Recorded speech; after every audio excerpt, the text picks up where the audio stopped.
I've been building my own kingdom for everyone to see.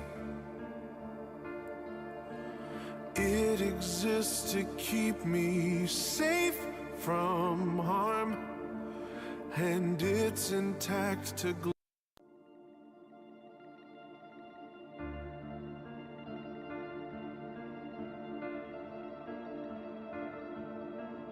I've been building my own kingdom for everyone to see.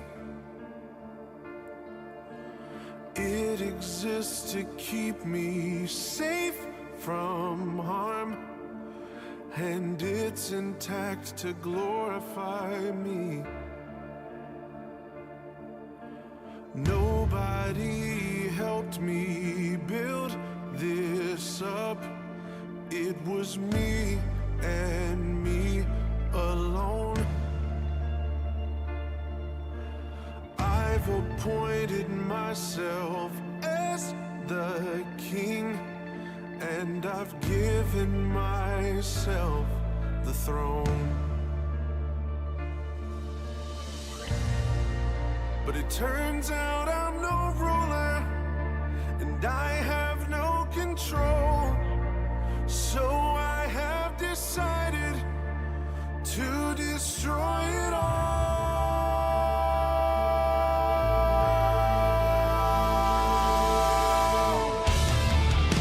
I'm tearing down the walls, kicking down the doors.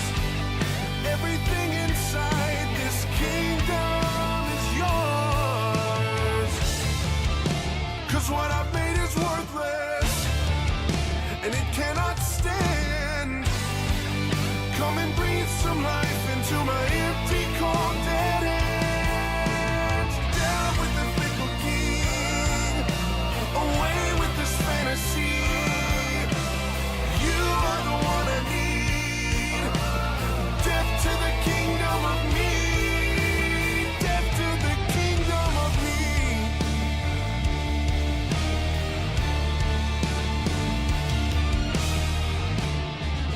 I should probably be frightened. This empire's all I know, but it always does more damage than good. I'm afraid it's gotta go. I know that I can't be trusted, 'cause I'm just a man.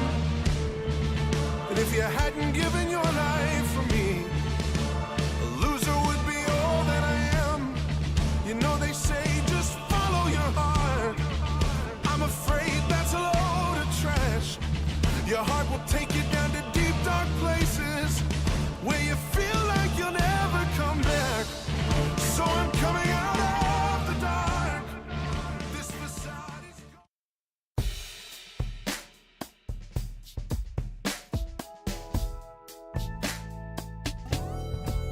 I woke up feeling like it was time to tighten up. Yeah, I woke up feeling like it might be a good day to get it done.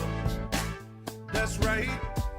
Oh, the stadium is just like my second house. Now I'm two-tone talking, they can't shut my mouth. I woke up feeling like it was time to tighten up. Yeah, yeah, yeah, yeah. I woke up feeling like it was time to tighten up.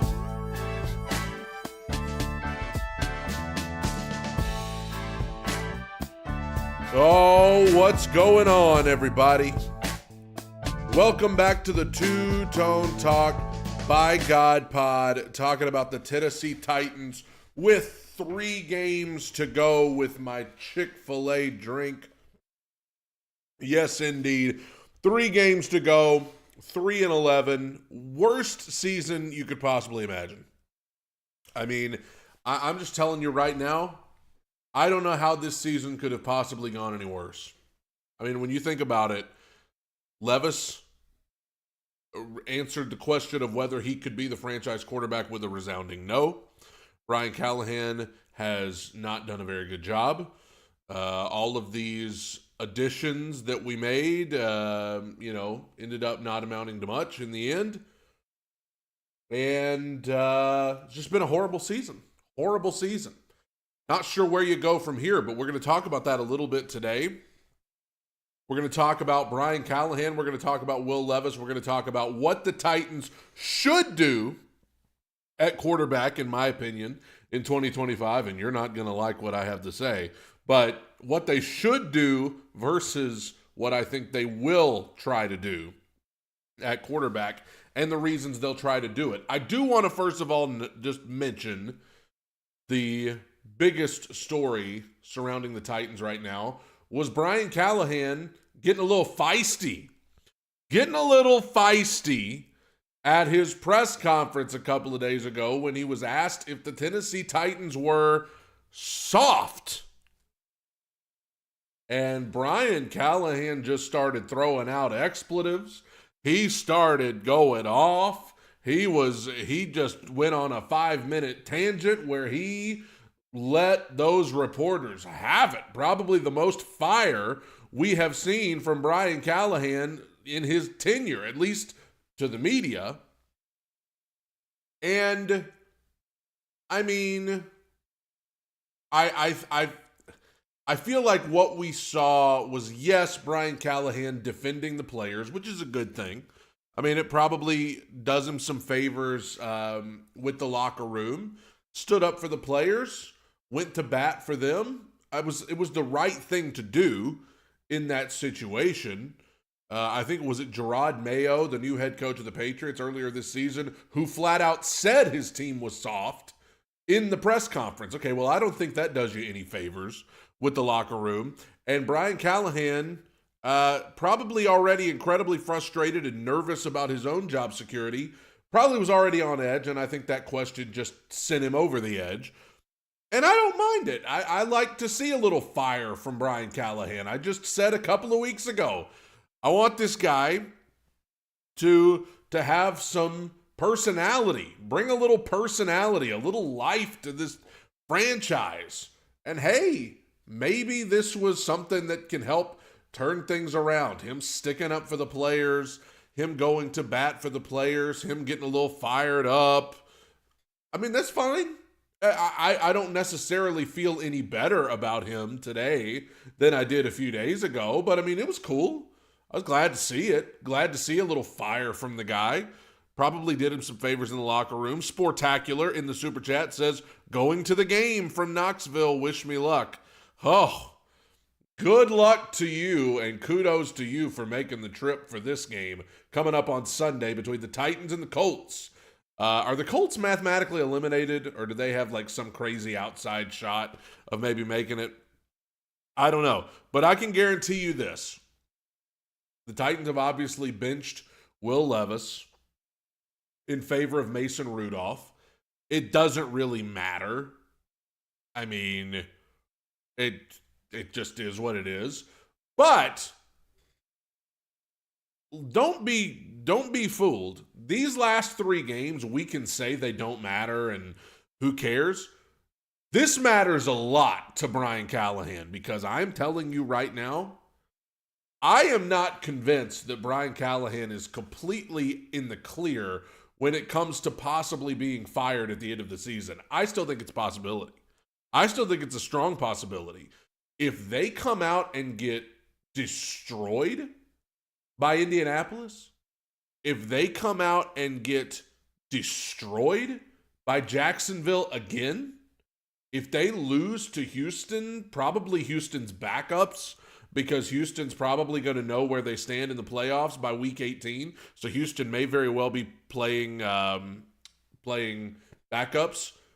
If you lay eggs in these games, because don't get it twisted, these last 2 weeks have been worst case scenarios for Brian Callahan. These last 2 weeks, I know the whole season's been bad, but these last 2 weeks in particular, losing to Jacksonville at home with a backup quarterback, put up 6 points. Then against Cincinnati, your former team, you turn the ball over 6 times. Will Levis gets benched in the third quarter. Like, That's two worst case scenario, both of them at home, two worst case scenarios from Brian Callahan. If you follow it up with some duds in these last few division games, that matters. That matters because if it continues to be a disaster these last 3 weeks, I think there's a strong possibility Amy could just pull the plug on this guy. I think he is coaching for his job these last 3 weeks. Now, we can argue whether it's likely that he'll be fired. We can argue whether it's the right thing to do. But either way, it's a possibility. If these last 3 weeks, you could say these games are meaningless all you want, but these last 3 weeks are meaningful to Brian Callahan and Rand Carthon. This is beneficial to Rand Carthon too, because this is a reflection on both of them, more so Callahan probably, but both of them are kind of not exactly sitting on cold seats. They may not be steaming hot, but they're not cold either.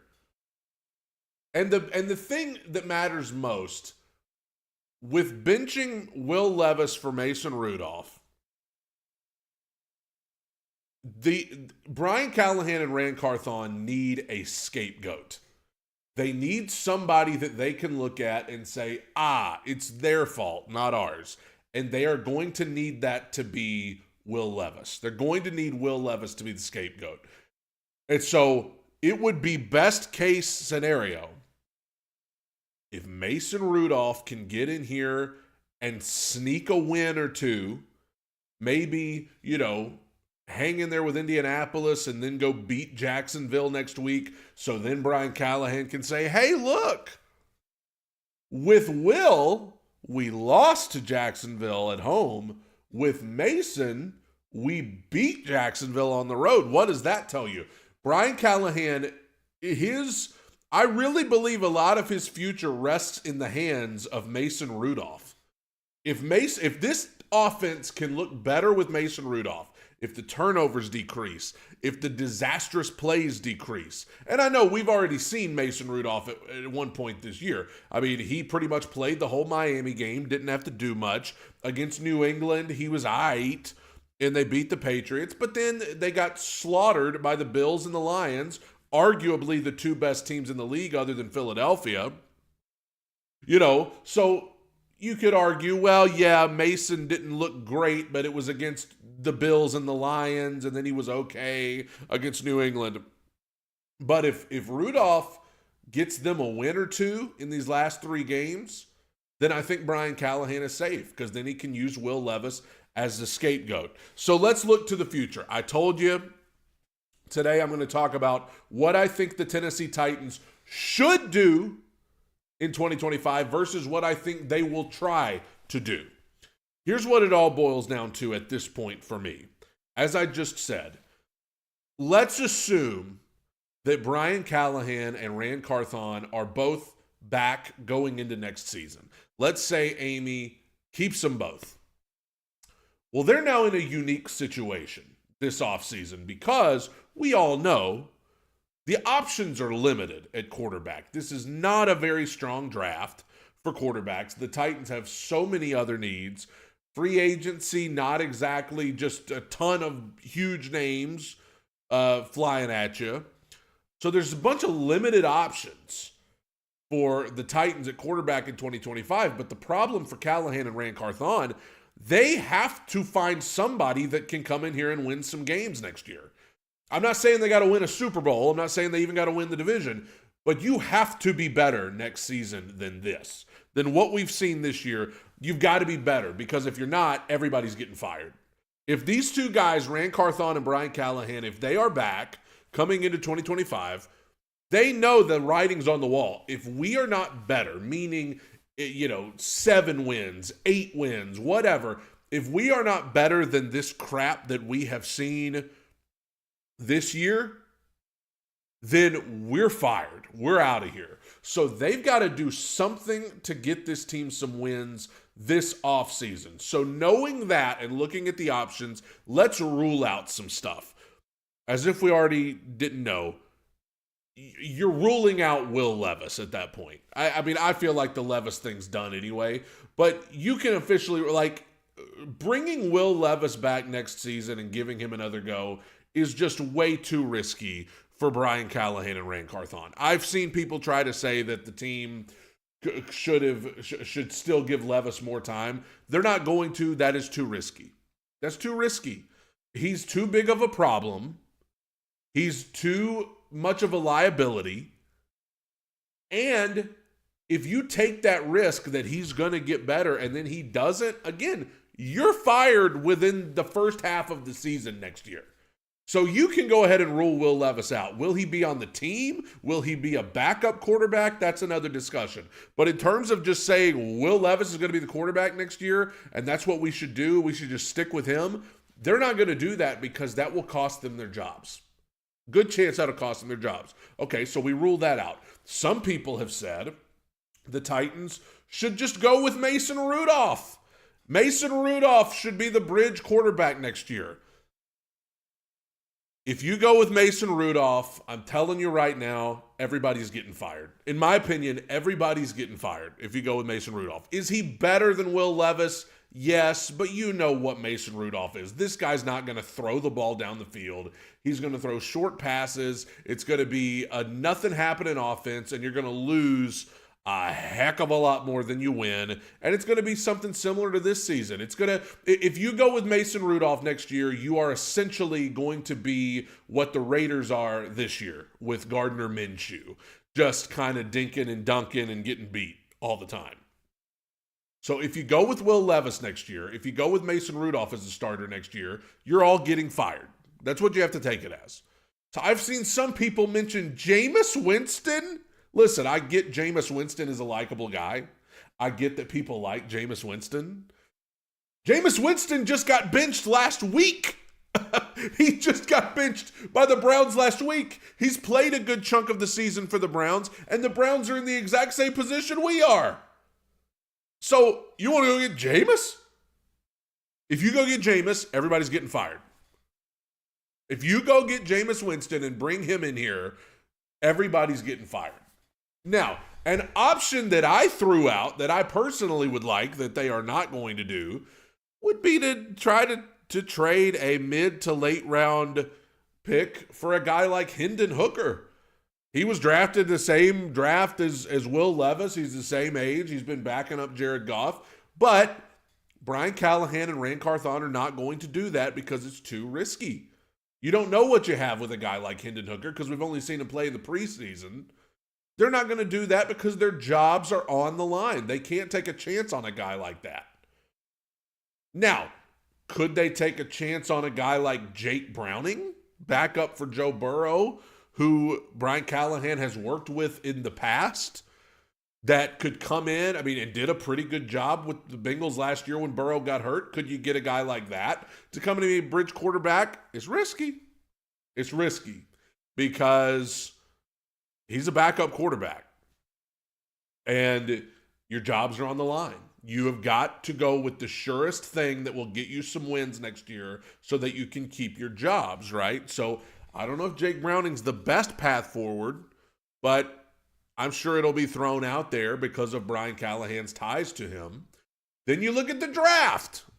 Well, we've already talked about the fact that this draft is not very high on quarterbacks, just not a very good quarterback draft. If you bring in, I mean, you're not going to be in a position to get Shedeur Sanders or Cam Ward. Anybody after those guys feels like a reach. Like, anybody after Shedeur or Cam Ward, and even those guys to me, but anybody after them for sure, it's a reach. Jalen Milroe, Carson Beck, Quinn Ewers, like, no thank you, man. I just don't want to do that. I don't want to reach for one of those guys and hope for the best. That's Will Levis all over again. I don't have any interest in that. I don't want any of those guys. And again, Brian Callahan and Rand Carthon are going to be coaching and GMing for their job. Are you going to give the job to Quinn Ewers next year and hope for the best? No. You got to do something to get some wins. So that brings me to the options that I think are realistic. Here's what I would do. You're going to want to throw something at me for this, but here's what I would do.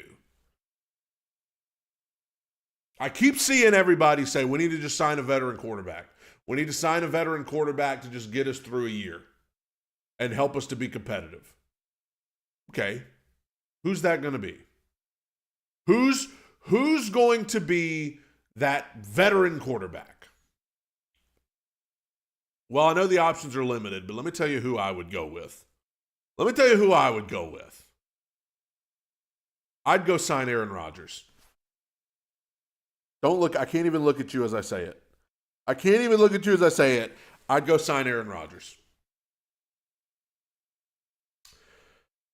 For a year. And you can keep Will Levis as a backup. You can do whatever. I'd go sign Aaron Rodgers. If he doesn't retire. Because I don't think the Jets are going to want him back. I don't get the vibe that he wants to retire. I think he's got a chip on his shoulder. And I think he wants to play. And I'm not saying it's ideal. I'm saying with the limited options we have, go look at Aaron Rodgers' numbers, dude. He really hasn't been awful this season. He's part of the Jets. The Jets are terrible. They're a crappy organization. But let me tell you something. Oh, God. This team needs some personality. And somebody that can come in here and try to implement some culture, okay? At least Aaron Rodgers is like a guy who people, and listen, you sign Aaron Rodgers, you mean to tell me you wouldn't be interested week one? You mean to tell me, I know, but if the Titans sign Aaron Rodgers, you mean to tell me week one, when you sit down in front of your TV to watch, you mean to tell me you're not going to be a little bit interested if that were to happen? If they announce, starting for the Tennessee Titans, Aaron Rodgers, you're not going to be like, oh, this is going to be something. Like, and you know what? I would take my chances. Aaron Rodgers, if he signed with the Titans, he would not have the same expectations as he did with the Jets. When he went in with the Jets, it was like Super Bowl. And now it's a huge letdown. If he went in with the Titans, nobody'd be predicting a Super Bowl. They would be like laughing at us. They would be laughing at him, laughing at us, making us the butt of the joke. That's what people would do if Aaron Rodgers signed with the Titans. And you know what that would do? Give him a little chip on his shoulder. Give him something to prove. I'll take a chance with a motivated Aaron Rodgers. And you know what? He's going to go on Pat McAfee's show and he's going to talk about aliens and going into the darkness and vaccines. And he's going to talk about all of this crazy stuff. And people are going to be like, what are you even talking about? And everybody's going to be laughing their heads off about the Titans led by Aaron Rodgers. And you know what? At that point, hey, I'll just have a good time and take my chances with a motivated Aaron Rodgers with something to prove. And if it's a disaster, he's only here for a year anyway, and we can go draft the Manning kid, Arch Manning. We're limited in options, folks. I would rather sign Aaron Rodgers than to go sign or draft somebody. I don't like these quarterbacks in this draft, especially after Shedeur, especially after Cam Ward. I'm not interested in any other guys. It feels like a waste of a pick to me. I don't, and keep in mind, Rand Carthon and Brian Callahan got to get somebody in here that can win some games. And I know people will look at Aaron Rodgers and say, you think he can win some games? What are the Jets? One game better than us? But the Jets also fired their head coach in like week 2. The Jets owner didn't want to trade for Jerry Jeudy because his Madden rating wasn't high enough. Like, that's the organization he's in right now. I'm not saying we're much better. But, like, let's just do something fun. If there's not many options at quarterback anyway, let's just see. Let's just bring the guy in and see. I'm more intrigued by that than I am Jameis. I'm more intrigued by that than I am Derek Carr. I'm more intrigued by that than I am, whoever else. I don't even know. I mean, Russell Wilson, maybe? Like, if Russell Wilson came available, I'd be fine with Russell Wilson. I'll go ahead and tell you. Like, if Russell Wilson, if Pittsburgh lets him go, I'd be all for Russell Wilson. I'd like that more than Rodgers. I just don't think Pittsburgh's letting him go. But here's what I think the Titans will do. I told you what I told you what my number one option would be right now, and I can't believe it's Aaron Rodgers for the time being, but that looks like the most appealing thing to me. Here's what I think the Titans are going to do, though. I think because Brian Callahan and Rand Carthon are going to be desperate to make this team better so that they can save their jobs, I think they're going to try to pay Sam Darnold way too much to come here. That's what I'm afraid of. Chris Crawford recommended Daniel Jones. Everybody's getting fired if Daniel Jones is the quarterback of this team. Everybody's getting fired. Like, you're all fired. You may as well stick with Will if you're going to bring in Daniel Jones. I feel like the best free agent quarterback this offseason is going to be Sam Darnold. And I feel like the Titans are going to try to pay him way too much because they're that desperate to get somebody in here that can win immediately. And I don't think Sam Darnold would at all have the same success in Tennessee as he has had in Minnesota. We don't have as good of a supporting cast, absolutely.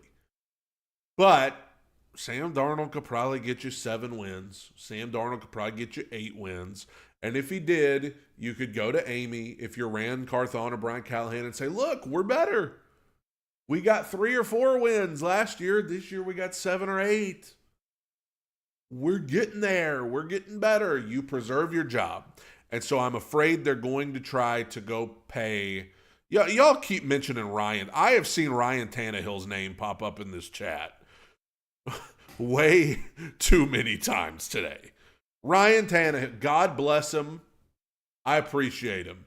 Ryan Tannehill's been sitting at home for a year. Ryan Tannehill, like, what did anybody see from Ryan Tannehill last year that made them want to go out and bring him back? That's just not going to happen. Not going to happen. Everybody's getting fired if you bring back Ryan Tannehill. So, I mean, listen, some people are mentioning Brock Purdy. I mean, you tell me. You tell me, Brock P fan in the chat. What is Brock Purdy's contract even like? Is San Francisco bringing him back? He's gonna want to be paid the same amount as Darnold. So I'm just worried that we're gonna overpay for Sam Darnold to come here and be more like the Jets version of Sam Darnold than the Vikings version of Sam Darnold. And I think, to me, the most intriguing option right now is to sign a vet for a year. If you want to keep Will as a backup, go ahead. But if you can get something for Will in a trade, then that's a no-brainer too. To me, Aaron Rodgers looks like the most appealing vet, unless Russell Wilson leaves Pittsburgh. You can roll your eyes at it all you want to. Give me a better option. Ryan Tannehill's not realistic.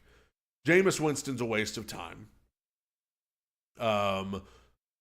Nobody in this draft appeals to me, especially after Shador and Cam. Every other free agent's a backup. Sam Darnold, I feel like, would want too much money. So you can laugh at the prospect of Aaron Rodgers coming here, but when you look at the other options, it's like, well, I mean, all of a sudden it makes a little more sense, doesn't it? Would you rather get Derek Carr? No. Come on.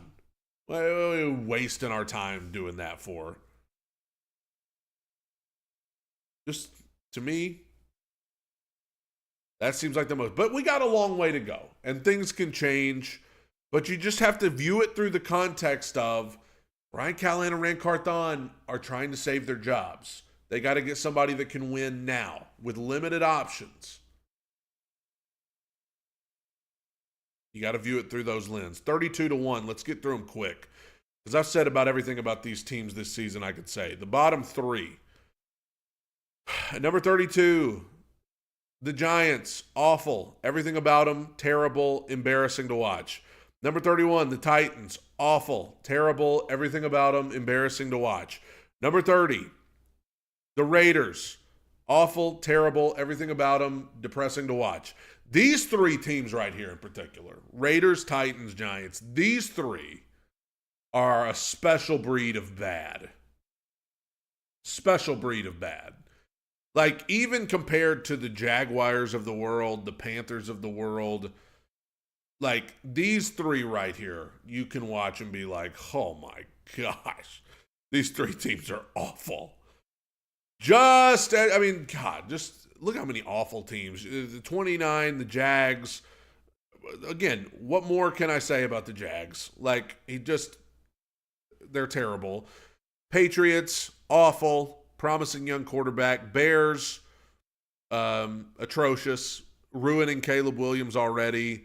Everybody's saying they need more help around him, but all I heard coming into this season was how much help they had put around him. So 26 Browns, I mean, the fact that they're even this high on the list when they're as bad as they are, they're just freaking terrible. Number 25, the Panthers came back down to earth this season. This week, I should say. They came back down to earth this week. Bryce Young didn't look as good. I thought they could beat the Cowboys, but they did not. Number 24, the Jets. Got a win, and Aaron Rodgers played well. It was against the Jags, but compare that to how our quarterback played against the Jags. The Jets are already out of it. They're not any good. 23, the Saints. They're just bad, too. I mean, they're a better kind of bad than the other teams below them, but they're still bad. Number 22, the Colts. I mean, just a miracle they even have as good of a record as they do. Anthony Richardson's not any good. The Colts just look completely lost on offense. Number 21, the Cowboys. Again, a better kind of bad.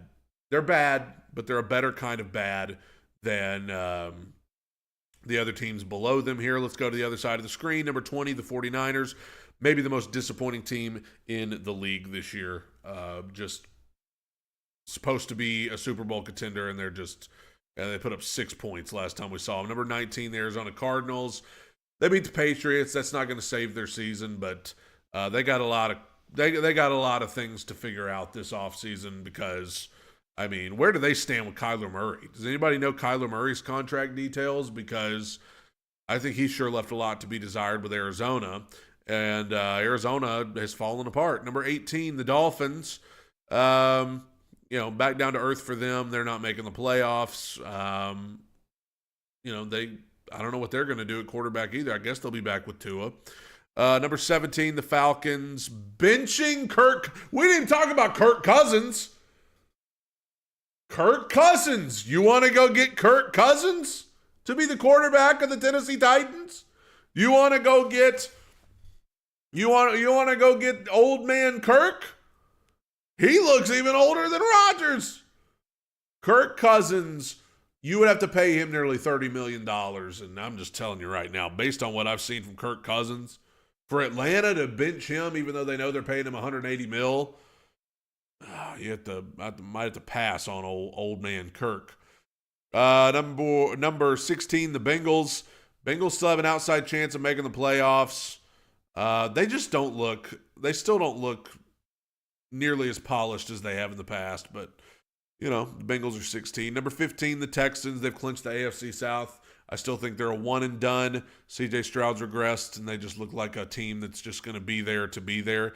Number 14, the Seahawks took a tough one Sunday night. I don't know if they're going to make the playoffs or not. Geno got hurt and going against tougher competition, and we saw what we got with them. Number 13, the Broncos. Broncos are probably going to the playoffs. Got a good win on Sunday. Tough loss last night, but the Broncos appear to be headed in the right direction regardless. Number 12, Chargers. Still think, Chargers did a good job. They got whooped on Sunday by Tampa Bay, but coming back on a short week and making it right against a division opponent in a big game, that was a good win for the Chargers. Number 11, the Steelers. I'm concerned about the Steelers, just seeing them go against the tougher competition and how bad they looked and how out-coached and outplayed they were worries me for them. So they drop out of the top 10. And speaking of the top 10, let's get into the top 10 with number 10, the Rams. The Rams have jumped up to the top of the NFC West. I have liked the Rams all year. There have been times where I thought they were out of it, but here we are, and the Rams could be a dangerous team going into the playoffs. Number 9, I went with the Commanders. I mean, the Commanders had a close call against the Saints, but I still think the Commanders appear to be clicking on all cylinders for the most part. At number 8, give me the Tampa Bay Buccaneers. Man, the Bucs, unbelievable the way they've come on strong. Baker playing well. Mike Evans makes such a difference for them. Number 7, the Ravens. I mean, we'll just have to see in the playoffs. We'll just have to see. They got the Steelers this weekend. That's a big game in that division. But the Ravens are at 7. Number 6, the Chiefs. I know people, they have the best record. People will say they should be in the top 5. But I feel like the 5 teams ahead of them would beat them right now. So I got the Chiefs at number 6. Number 5, the Packers. Packers are playing really good football right now, and they are going to be a problem for the Detroits and Philadelphias of the world in the playoffs. Number 4, the Vikings. I'm iffy on the Vikings, but you know what? They keep on winning. They keep on looking good. They keep getting good wins, and they might win that division. So the Vikings are at 4. At number 3, the Lions. The Lions have been at number 1 most of the year. I drop them to 3. They took the loss on Sunday. They've got some injuries that I'm kind of concerned about for them, but the Lions are still up there at number 3. Number 2, the Eagles. The Eagles are just, to me, they might be the favorite to win the whole Super Bowl right now.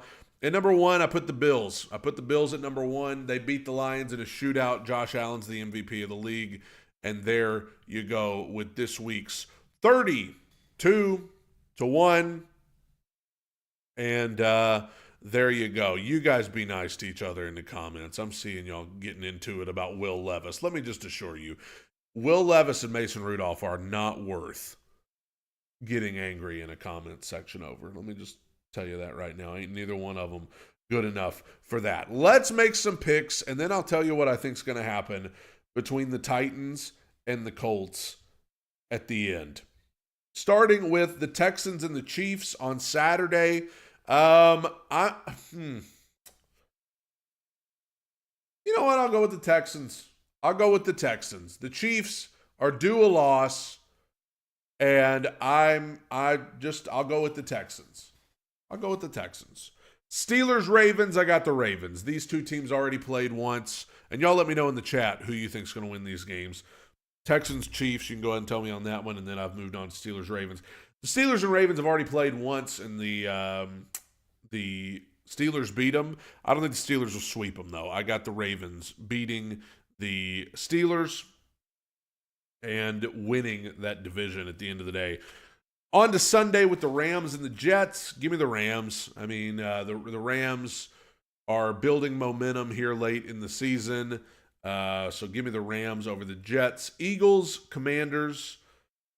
I'll go Eagles. I just think the Eagles are more polished than the Commanders. They've been there, done that. They've got more experience, and they're just rolling right now. And the Commanders, although they're good, I don't think they are great like the Eagles are. Giants, Falcons. Falcons trying to keep their season alive, and the Michael Penix era begins. Can't ask for a better team to go against in your first game. He should be able to do some good things. And I have got the Falcons winning that game. Cardinals, Panthers. I'll go with the Cardinals, I guess. The Panthers are just kind of phoning it in. I got Arizona.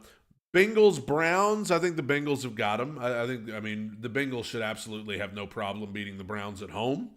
So I'll go with the Bengals.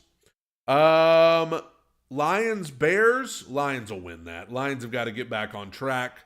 After a loss, they've got some injuries. They need to calm all their fans down. So I think they beat the Bears. Vikings, Seahawks. I don't know what the status is for Geno Smith, but I'm going to go with the Vikings. I'm going to go with the Vikings to win this game, keep that NFC North race very close. And, I got the Vikings. I just absolutely better roster than the Seahawks. Patriots, Bills. Give me the Bills in Buffalo. Just that might be my lock of the week. A very important game for draft purposes. Jags Raiders in Vegas. That's a big game for the draft. I'm going to go with the Jaguars. I think the Jaguars get the win. Even though the Jaguars are terrible, I still somehow think the Raiders are even worse. So, I even trust Mac Jones more than I trust Desmond Ridder. So, I'm going with the Jaguars over the Raiders. 49ers, Dolphins. I'll take the Dolphins in Miami. Doesn't really, that's just a game that's going to be hard to care about. Both 6-8, middle of the pack. No draft appeal to that game. No playoff appeal. Sunday night, the Bucks and the Cowboys. Give me the Bucks. I think the Bucks. The Cowboys have just been so bad at home, and the Bucks are rolling. So I got the Bucks. Monday night, it's the Saints and the Packers. I'll take the Packers at home in that one. Tough Monday nighter this late in the season. And the Titans, Colts. Titans, Colts. If you are hoping that the Titans lose to help the draft spot, then you are probably not happy with the decision that Mason Rudolph's starting, because I think Mason Rudolph is a better quarterback than Anthony Richardson. Mason Rudolph gives the Titans a better chance to win this game. That's why Callahan put him in.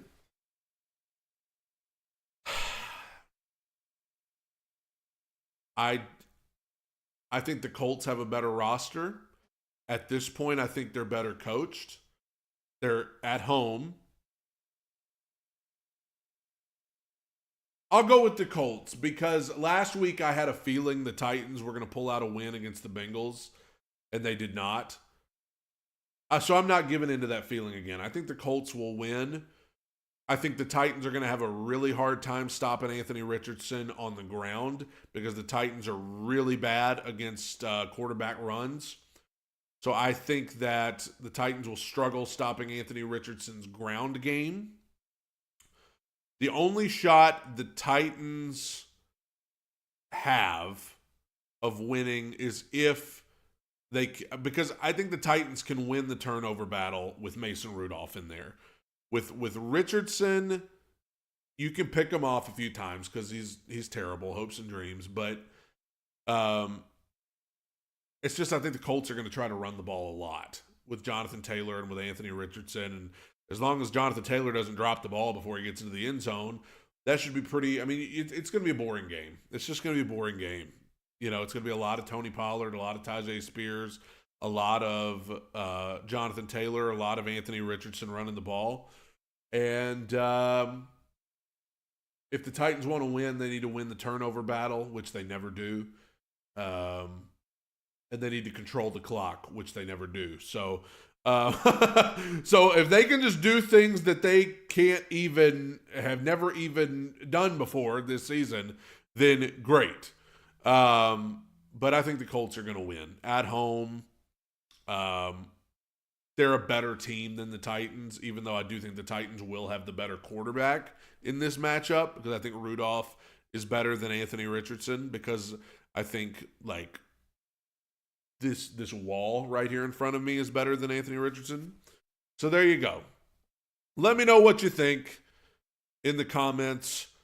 Appreciate everybody, and I hope you have a Merry Christmas. I know we'll have another episode before Christmas because I'll be back on Monday. But Merry Christmas, everybody, as the holiday festivities get going. And hope that, I don't know, maybe all the Colts and Texans and Jags fans will get coal in their stocking this year. God bless you, everybody. Tighten up. Bye.